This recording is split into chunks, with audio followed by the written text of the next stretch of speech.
नमस्कार दोस्तों, मैं सतीश चंद, आप सभी का सतीश ए टू जेड स्टडी में स्वागत है। आज हम हिंदी व्याकरण के अंतर्गत कारक के बारे में अध्ययन करेंगे कि यह परीक्षा की दृष्टि से कितना इम्पोर्टेंट है। यहाँ से दोस्तों आपको लोग बताना चाहते हैं कि सभी कंपटीशन के एग्जाम में जो भी होता है एक दिवसीय परीक्षा, उसमें हमेशा यहाँ से प्रश्न बनते हैं। उसके साथ साथ जितने भी विद्यार्थी कक्षा 9, 10, 11, 12 के हैं, जो भी यूपी बोर्ड के एग्जाम देते हैं, उन लोगों के लिए ही भी बहुत इंपॉर्टेंट ये वीडियो है।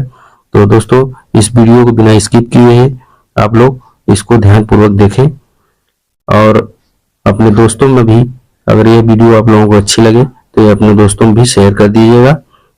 और अपने जो लोग नए हैं कृपया इस चैनल को लाइक एवं सब्सक्राइब भी कर दीजिए, ताकि हम आप लोगों के लिए और अच्छी से अच्छी वीडियो आप लोगों को बना के आप लोगों को भेज सकें। तो इस दोस्तों बिना समय गंवाए आप लोग अपने टॉपिक पे चलिए। तो चलते हैं।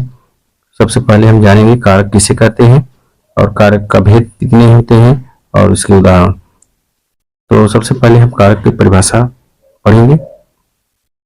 तो कारक में जिस शब्द या पद का संबंध क्रिया से होता है उसे कारक यानी केस कहते हैं, या फिर इसे इस तरह भी समझ सकते हैं कि संज्ञा और सर्वनाम का किसी भी वाक्य के अन्य पदों मुक्त क्रिया से जो संबंध होता है उसे ही कारक कहते हैं। जैसे राकेश ने गाय को डंडे से मारा। यहाँ पे राकेश जो है मारने का काम कर रहा है, तो किससे मार रहा है? डंडे से, उसकी सहायता से। राम ने रोटी खाई। इस वाक्य में राकेश क्रिया यानी मारने का करता है, गाय क्रिया का कर्म है तथा डंडा क्रिया का साधन होने के कारण कारक का रूप है। कारक को विभक्ति यानी बाद में जुड़ने वाला भी कहा जाता है। कारक हमेशा संज्ञा और सर्वनाम के साथ प्रयुक्त होते हैं। कारक की परिभाषा संस्कृत में संज्ञा और सर्वनाम के जिस रूप से वाक्य के अन्य शब्दों से उनका किसी संज्ञा या सर्वनाम का संबंध बतलाया जाता है वह कारक कहलाता है। कारक के भेद। हिंदी में कारक जो होते हैं कुल 8 माना गया है, जो इस प्रकार है।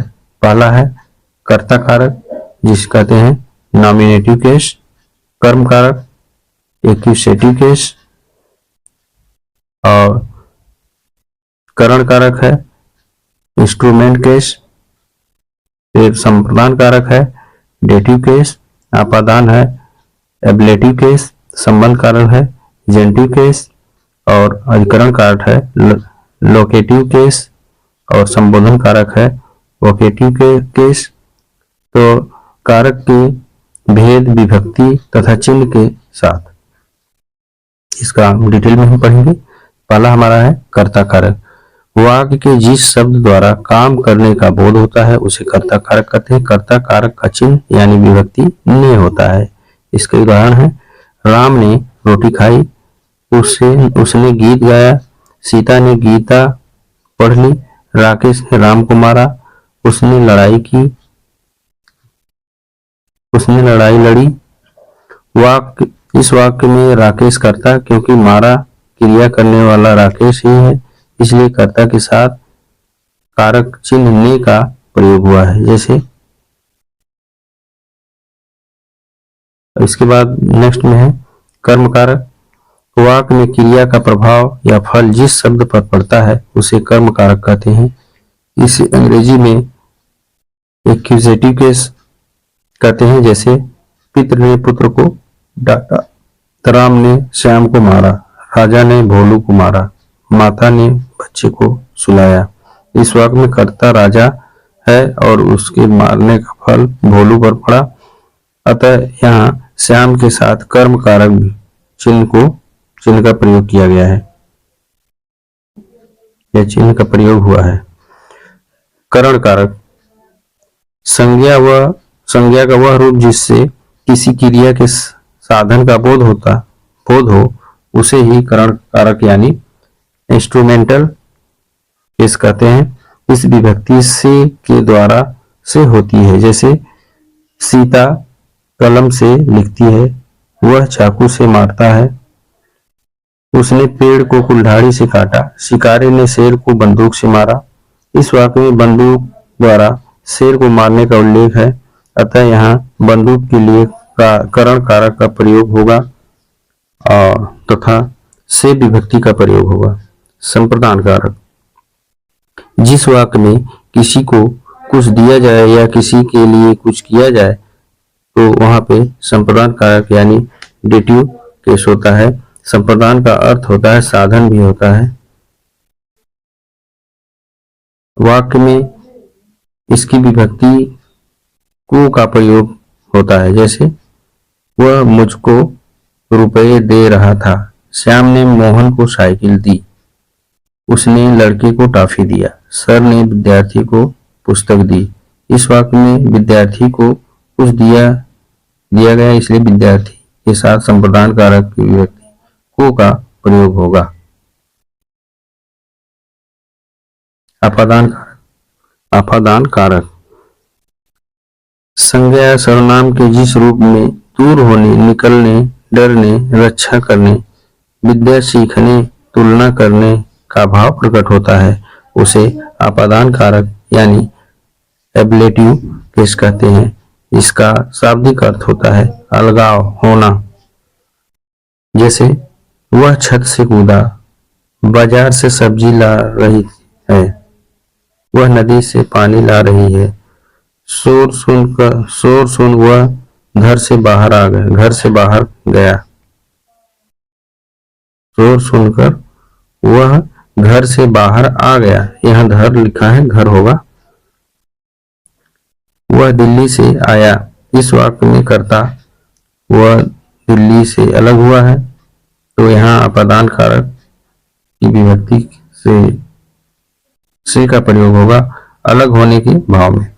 जैसे वृक्ष से पत्ते गिरते हैं तो इसमें जो पत्ते हैं वृक्ष से अलग हो रहे हैं, तो यहाँ पे अलगाव की बात हुई, इसलिए यहाँ पे अपादान कारक। अपादान कारक दोस्तों यह परीक्षाओं में बार बार पूछा जाता है, यहाँ से हमेशा प्रश्न आते हैं। संबंध कारक, संज्ञा और सर्वनाम के जिस रूप में किसी अन्य शब्द के साथ संबंध या लगाव व अपनत्व का भाव प्रतीत हो उसे संबंध यानी जेनिटिव केस कहते हैं। इस विभक्ति का की के से होती है, जैसे यह राम की किताब है, नेताजी का लड़का बदमाश है। इस वाक्य में लड़के का संबंध नेताजी से है, तो यहाँ पर इसके बीच में संबंध कारक की विभक्ति का प्रयोग होगा। अधिकरण कारक, संज्ञा या सर्वनाम के जिस रूप से क्रिया के साथ आधार, अवसर, समय का बोध होता है उसे अधिकरण कारक यानी लोकेटिव केस कहते हैं। इस विभक्ति में पर होती है, जैसे तुम्हारे घर में 10 लोग हैं, दुकान पर कोई नहीं था, छोटी सी बात पर लड़ो, छोटी सी बात पर मत लड़ो, यहाँ लिखा है मत लड़ो, ये गलत लिखा गया है लेकिन यहाँ पे मत होना चाहिए। यहाँ अधिकरण का बोध छोटी सी बात करा रहा है, इस कारण इसके लिए यहाँ अधिकरण कारक की विभक्ति पर का प्रयोग होगा। संबोधन कारक,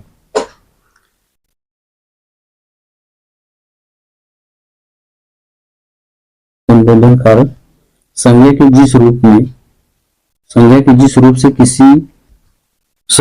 जिस रूप से किसी को पुकारने, चेतावनी देने या संबोधित करने का बोध होता है वह संबोधन कारक यानी वोकेटिव केस कहलाता है। इसकी विभक्ति हे, हो, अरे से होता है, जैसे हे राम रक्षा करो। तो यहाँ से आपको यह जानकारी मिल गई होगी कारक और विभक्ति क्या क्या होती हैं। अगर नहीं जानते हैं तो दिए गए चार्ट को पूरा जरूर देखें, यह आपको कारक का स्थान व विभक्ति समझने में मदद करेगा तथा इससे जल्दी भी याद भी हो जाएगा। तो चलिए चलते हैं कारक का हम चार्ट देखते हैं। इसका पहला जो विभक्ति होती है कर्ता होता है, इसका चिन्ह ने है और इसका अर्थ जो होता है काम करने वाला। कर्म है, कर्म तो इसका जो चिन्ह है वो को होता है जिस पर काम का प्रभाव पड़े। करण से के द्वारा जिसके द्वारा कर्ता काम करे। को के लिए जिसके लिए क्रिया की जाए। संप्रदान कारक को के लिए जिसके लिए क्रिया की जाए। अपादान से अलग होना जिससे अलगाव हो। संबंध क्या है? का की, इसका चिन्ह है का की के नानी ने रारी रे अन्य पदों से संबंध स्थापित करने में। अधिकरण में मैं पर, तो इसका क्रिया का आधार है। संबोधन हे हो अरे, यहाँ पे किसी चीज को संबोधित करने के लिए ये संबोधन कारक का प्रयोग किया जाता है, किसी को पुकारने के लिए या बुलाने के लिए। तो दोस्तों यह कारक की जो परिभाषा थी और इससे कुछ मिलते जुलते जो उदाहरण थे तो हमने इस वीडियो में कवर कर लिया है। अब हम नेक्स्ट पेज पे चलते हैं जहाँ पे हम इससे संबंधित कुछ क्वेश्चन और आंसर हम करेंगे। तो चलिए नेक्स्ट में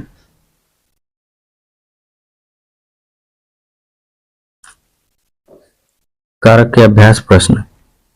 पहला क्वेश्चन है राम अयोध्या से वन को गए, तो इस वाक्य में से किस कारक का बोध है? तो यहाँ पे अलगाव की बात हो रही है, इसलिए यहाँ पे आपादान कारक दोस्तों हो जाएगा। यहाँ पे आपादान कारक हो जाएगा। इसका ऑप्शन सी सही है। मछली पानी में रहती है, तो इस वाक्य में किस कारक का चिन्ह प्रयुक्त हुआ है? तो अधिकरण कारक का प्रयोग हुआ है, क्योंकि यहाँ पे अधिकरण का जो चिन्ह है मैं पर है। तो यहाँ पे आप लोग ऑप्शन सी सही करेंगे। दूसरा है राधा कृष्ण की प्रेमिका थी, इस वाक्य में की चिन्ह किस कारक की ओर संकेत करता है? तो यह जो है संबंध स्थापित कर रहा है, तो यहाँ पे संबंध कारक हो जाएगा। इसका ऑप्शन बी सही हो जाएगा। फिर इसके बाद गरीबों को दान दो, गरीब किस कारक का उदाहरण है? तो यहाँ पे संप्रदान कारक का उदाहरण है। किसी चीज को दान देने में या किसी के लिए कुछ किया जाए, वहां पे संप्रदान कारक हो। बालक छुरी से खेलता है, तो छुरी किस कारक की ओर संकेत करता है? तो यहाँ पे करण कारक का प्रयोग होगा, जहां ऑप्शन ए सही है। संप्रदान कारक का चिन्ह किस वाक्य में प्रयुक्त हुआ है? तो प्यासे को पानी देने के लिए ऑप्शन सी यहाँ पे सही हो जाएगा। इस वाक्य में से इसमें करण कारक का चिन्ह प्रयुक्त हुआ है। बच्चे पेंसिल से लिखते हैं, इसकी सहायता से लिखते हैं, यहाँ पे इसका प्रयोग हुआ है। ऑप्शन बी जो है ये हमारा करेक्ट आंसर है। इसके बाद इस वाक्य में कर्म कारक का चिन्ह आया हुआ है। पिता ने पुत्र को बुलाया, इसका ऑप्शन बी सही हो जाएगा। अपादान कारक किस वाक्य में आया है? यहाँ लड़का छत से कूद पड़ा था, तो यहाँ पे छत से लड़के का अलगाव हो रहा है, इसलिए यहाँ पे अपादान कारक होगा। ऑप्शन हमारा सी सही हो जाएगा। निम्नलिखित में से किस वाक्य में से चिन्ह कर्ता के साथ है? तो मुझसे चला नहीं जाता, ऑप्शन बी सही हो जाएगा। पेड़ से कई आम गिरे में कौन सा कारक का प्रयोग हुआ है? तो यहाँ पे दोस्तों ऑप्शन सी है, आपादान कारक का प्रयोग हुआ है। किसी भाषा के साहित्य को समझने के लिए उसके विकास पर अर्जित होना आवश्यक है, इसमें ऑप्शन डी सही हो जाएगा। यहाँ पे से भरा जाए, से यहाँ पे भरा जाएगा। कालांतर भाषा को जब लिखित रूप से दे दिया जाता है तब वह साहित्य का रूप धारण कर लेती है, तो इसका ऑप्शन सही है में, कालांतर में। यदि एक व्यक्ति द्वारा चाकू दिखाने पर बाजार में भगदड़ मच गई। तो यहाँ पे ऑप्शन बी सही हो जाएगा, में शब्द का प्रयोग होगा यहाँ पे। सोवियत संघ ने भारतीय उपग्रह को बैकानूर केंद्र से छोड़ा। तो यहाँ पे से हो जाएगा, ऑप्शन सी सही हो जाएगा। इस रोग से मनुष्य कमजोर हो जाता है। यहाँ पे से का प्रयोग होगा, ऑप्शन इस रोग में हो जाएगा। इस रोग में मनुष्य कमजोर हो जाता है, तो ऑप्शन ए सही है। गुटनिरपेक्ष देशों प्रथम सम्मेलन बेलग्रेड में आयोजित किया गया था। तो ऑप्शन बी का प्रयोग करेंगे। गुटनिरपेक्ष देशों का प्रथम इस प्रकार होगा। नील आर्मस्ट्रांग चंद्रमा पर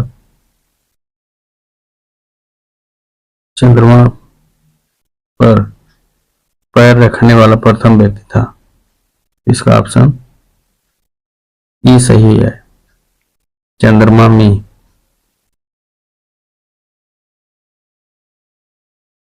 मैंने बच्चों को मिठाई खिलाई। मैंने बच्चों को मिठाई खिलाई।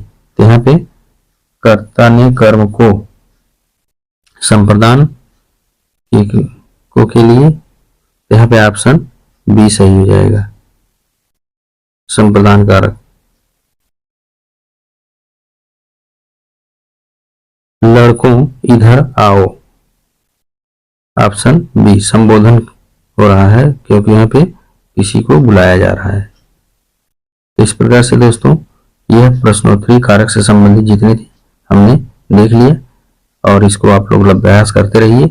इस प्रकार के क्वेश्चन आप लोगों को परीक्षाओं में देखने को आएगा, और अपने जो स्कोर हैं आप लोग ज़्यादा से ज़्यादा अर्जित करने के लिए ये वीडियो जरूर देखें और अपने दोस्तों को शेयर भी करें। यदि कोई व्यक्ति नया है तो इस चैनल को लाइक एवं सब्सक्राइब भी कर ले और अपने दोस्तों में भी शेयर करें। और नेक्स्ट वीडियो में हम फिर उपस्थित होंगे नए टॉपिक के साथ। तब तक के लिए आप लोगों को धन्यवाद।